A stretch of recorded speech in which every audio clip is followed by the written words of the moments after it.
ఇండియాలోనే #1 varicose veins hospital Avis vascular centre. నమస్తే, మీరు చూస్తున్న సుమన్ టీవీ. నేను మీ కీర్తి. ముందుగా సుమన్ టీవీ ప్రేక్షకులందరికీ వినాయక చవితి శుభాకాంక్షలు. నమస్తే అమ్మా. నమస్తే తల్లి. వినాయక చవితి శుభాకాంక్షలు అమ్మా. మీ అందరికీ కూడా వినాయక చవితి శుభాకాంక్షలు. అసలు వినాయకుడు, ఆయన విగ్రహం, ఆయన రూపంతో మనం అంతా తెలుసుకోవాల్సిన విషయాలు ఏంటి అంటే ఏం చెప్తారు? ఆయన ఆకృతి అలా రావడానికి అనేక కారణాలు ఉన్నా ఆకారాన్ని చూడంగానే మనం తెలుసుకునే విషయాలు చాలా ఉన్నాయమ్మా. పిల్లలకు ఆదర్శంగా ఉండడానికి ముందుగా పిల్లలు అడుగుతారు, అదేమిటి ఏనుగు ముఖం ఉంది, ఏమిటి మనిషికి? శరీరం కూడా ఏనుగులాగా ఉండాలి కానీ మనిషి శరీరం ఏమిటి హాఫ్ అండ్ హాఫ్ అంటే దానికి కథ చెప్తారు కదా. ఆయనకి ఏనుగు ముఖాన్ని ఆ శరీరానికి అంటించటం జరిగింది అని. దానికి చాలా పెద్ద తాత్వికమైనటువంటి కారణం ఉంది, పురాణ సంబంధమైన కారణాలు ఉన్నాయి. అదన్నీ అటు ఉంచితే దాన్ని చూసి మనం నేర్చుకోవాల్సింది ఏమిటి అని కనుక అడిగినట్టయితే, పెద్ద పొట్ట, చురుకైన చిన్న కళ్ళు, పెద్ద చెవులు, తొండం, ఇది కదా పైకి కనిపించేటటువంటి రూపం అయింది. సరే, అలంకారాలు పక్కకు పెట్టినా, ఈ చెవులు పెద్ద ఉన్నాయే, చెవు బాగా వినాలి అని అర్థం. ఇలా కనుక ఉన్నట్టయితే అన్ని పక్కల నుంచి అన్ని రకాల విషయాలని చెవులతో బాగా గ్రహించాలి అని అర్థం. పైగా అవి చేటల్లాగా ఉంటాయి, ఇలా విసురుతూ ఉంటుంది. గ్రహించిన వాటిల్లో చెత్త పక్కకు పడేయాలి చేటలో లాగా. ప్రతిదీ లోపలికి తీసుకోకూడదు. మన వాట్సాప్ యూనివర్సిటీ ఉంది కదా, అన్ని ఫార్వర్డ్ మెసేజెస్ పెడుతూ ఉంటారు, అందులో పనికిరాని చెత్తలే ఎక్కువ ఉంటూ ఉంటాయి. పైగా ప్రతి గ్రూప్ లోనూ ఒకటే ఫార్వర్డ్ అవుతూ ఉంటుంది. వాటన్నిటిని మనం గ్రహించక్కర్లేదు అనే సంగతిని వినాయకుడి చెవులు ఎప్పుడూ కదులుతూ ఉండడం మనకి తెలియజెప్తాయి. Take the best, leave the rest. అంతే, బెస్టే కదా. అసలు ముందర అన్ని మనకు అనవసరం, కానీ జ్ఞానం కావాల్సింది ఏమైందో అది తీసుకోవాలి. ప్రధానమైనటువంటి ఉపయోగపడే జ్ఞానం ఏముందో దాన్ని గ్రహించాల్సి ఉంటుంది, మిగిలిన దాన్ని పక్కకు పెట్టాలి. ఇంత పెద్ద చెవులతో తెలిసిన దీన్ని ఏం చేస్తాడు అంటే, నోటితో మాట్లాడేటప్పుడు నోరు 2 అంచెలుగా ఉంది ఆయనకి కదా. అంటే సగమే విన్న దాంట్లో 4వ వంతు మాత్రమే మాట్లాడాలి. 2 చెవులు, 1 నోరు. ఆ ఒక్క నోరు కూడా 2 పనులు చేస్తుంది. అంటే సగమే, సగం తినడానికి, సగం మాట్లాడడానికి. అంటే ఈ సగం ఆ 2 విన్న దానిలో ఒక దాంట్లో సగం 1/2 మాట్లాడాలంటే అంత 4 ప్రమాణాలు విన్నదాన్ని ఒక ప్రమాణమే నోట్లోంచి మాట్లాడాలని ఒక సంకేతం. అందుకే వినాయకుడు బాగా చదువుకున్నటువంటి వాడుగా, చదువుకి కేంద్రంగా, చదువుకి స్థానంగా, చదువుకు అధిదైవతంగా ఆయన గురించి మనం చెప్పడం జరుగుతుంది. వినదంతా లోపల పెట్టుకుంటారు. ఇందుకు లోపల పెట్టుకుని అంత పెద్ద పొట్ట ఉందన్నారే, పెద్ద పొట్ట ఉంటే వినదంతా తిని పెద్దదైంది, ఆ పొట్ట కాదండి. మనకి బాగా ఉంటే వీడి పొట్టలో ఉన్నాయండి బుద్ధులన్నీ అంటారు. అంటే విన్నదంతా కూడా మెదడులో ఎంత భద్రపరచబడి ఉంటుందో పొట్టలో కూడా అంత భద్రపరచబడి ఉంటుంది. కానీ ఎమోషన్స్ కూడా ఫస్ట్ ఇక్కడే కదమ్మా తెలుస్తాయి మనకి. అక్కడి ఉద్రేకాలన్నీ అక్కడే తెలుస్తాయి. ఎక్కడంటే స్వాదిష్టాన చక్రం దగ్గర, బొడ్డు దగ్గర. టెన్షన్ అయినప్పుడు బాగా స్వాదిష్టానంగా మణిపూరక చక్రం దగ్గర ఇక్కడ కదా మనమే అంటూ ఉంటాం, బొడ్డు దగ్గరించి మాట్లాడుతున్నాడండి, కేకేశాడంటే అంటాం, నా కడుపు చుమ్మలు చుట్టింది అంటాం. అంటే అక్కడి నుంచే వస్తాయి అవన్నీను, ప్రేరణ అక్కడికి వస్తుంది. కనుక అంత పెద్ద పొట్ట నిండా ఉండే అక్షరాలే బుద్ధులే, చదువులే.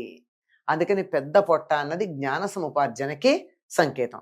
అది మనకు అర్థం కాదు కనుక ఆయన బాగా తింటాడని రకరకాల చేతిలో అన్ని రకాలైనటువంటి నైవేద్యాలు పెట్టి, ఉండ్రాళ్ళు పెట్టి ఆయన పొట్టలో ఉంటాయి, బాగా తింటాడు అని చెప్తూ ఉంటారు. కానీ వాస్తవంగా ఉన్నదంతా కూడా చదువు, జ్ఞానము. అందుకే పిల్లల్ని వినాయకుడి దగ్గర పుస్తకాలు పెట్టి చదువుకోమని మనం చెప్పడానికి అది కారణం అవుతూ ఉంటుంది.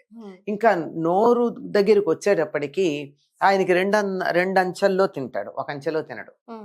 ఇప్పుడు ఇలా ఉంది కదా, నోటి దగ్గర నుంచి పై పెదవేమో ఇలా ముందుకు వచ్చి పూర్తిగా తొండం లాగా ఉంది. ఈ తొండమంతా పై పెదవి, అడుగున ఒకటే ఉంటుంది కింద పెదవి. ఎలా తీసుకుంటాడు ఆయన? ముందు తొండంతో తీసుకుని తర్వాత నోట్లో పెట్టుకుంటాడు.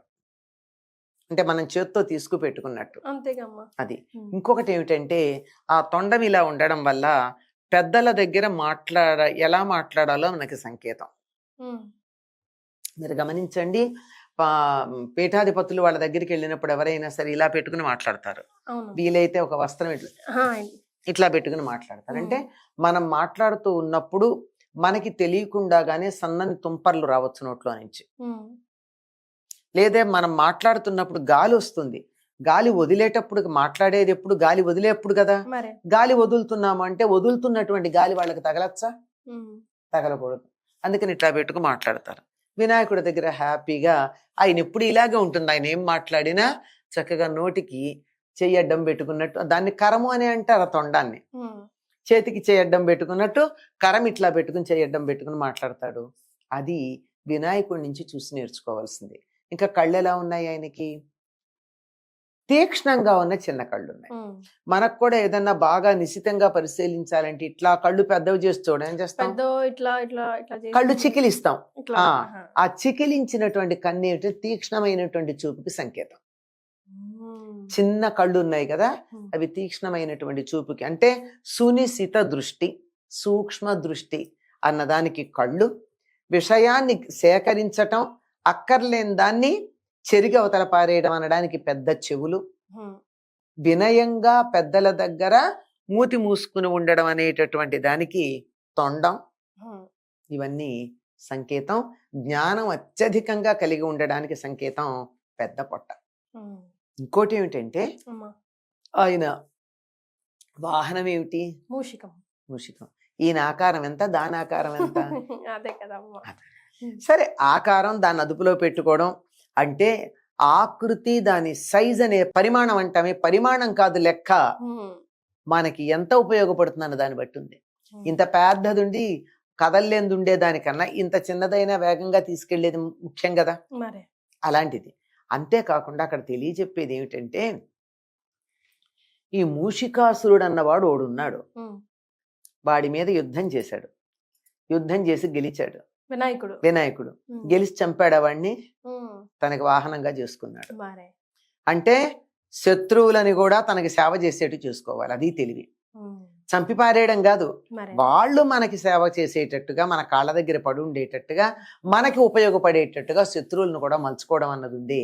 ఇది వినాయకుడి ముందు ఉండేటటువంటి ఎలుకకి సంకేతం అమ్మా.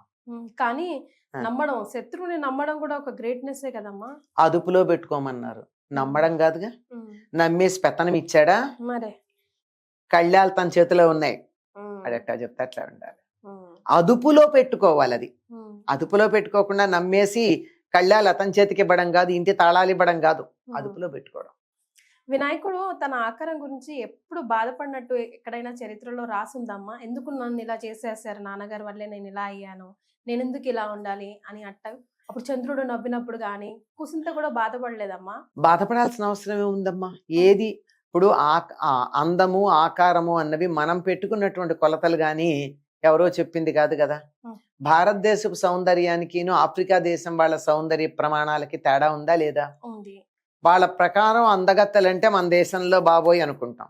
మనం చూసి వాళ్ళు ఏమిటి, వీళ్ళు ఇలా పేల్గా సన్నగా ఇలా ఉన్నారు అని వాళ్ళు అనుకుంటారు.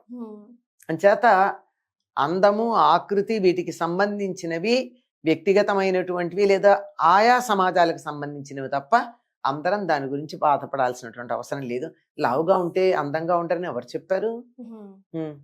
అంటే మరి మనిషి ఆకారం కొంచెం, జంతు ఆకారం కొంచెంగా అట్లా అవ్వాల్సి వచ్చింది కదా.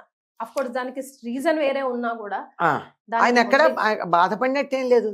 తండ్రి ఇచ్చిన దానికి సంతోషించాడు. అప్పటి వరకు తల్లితో మాత్రమే, తల్లి వల్ల మాత్రమే తన శరీరం వచ్చింది. ఇప్పుడు తండ్రి శిరస్సు పెట్టాక తల్లి తండ్రి కలిపినటువంటి శరీరం తనకి లభించింది. అది పూర్తిగా తల్లిదండ్రులు ఇద్దరి యొక్క వారసత్వం ఉండడానికి కారణం. సో వినాయకుడు ఆకారం గురించి మనం కొంచెం విభిన్నంగా ఈ రోజు అనంతలక్ష్మి గారితో తెలుసుకున్నాం. థ్యాంక్ యూ సో మచ్ అమ్మా. నమస్తే.